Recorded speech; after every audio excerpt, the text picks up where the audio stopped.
i-block niya na lahat. Hindi ko siya Ay, nakausap hanggang si ngayon. Sweet eh. Hanggang ngayon, nandun pa Naka-off eh. Sabi yung ko sa kanya, cellphone i-block niya niya eh. na lang eh. Ayan oh, na mahina ang signal niya siguro.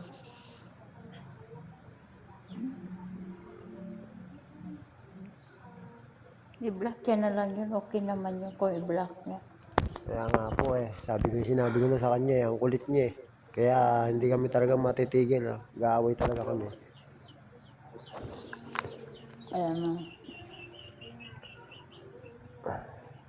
Puyat ka, no? Bagsabihan ko siya pag makausap kami. Puyat na puyat talaga ako. Kasi kagabi dumating kami ng alas 4 madaling araw. Grabe yung party doon kasi may katulong nga. Pero ano naman ang katulong kung ang iba ay nakaupo lang.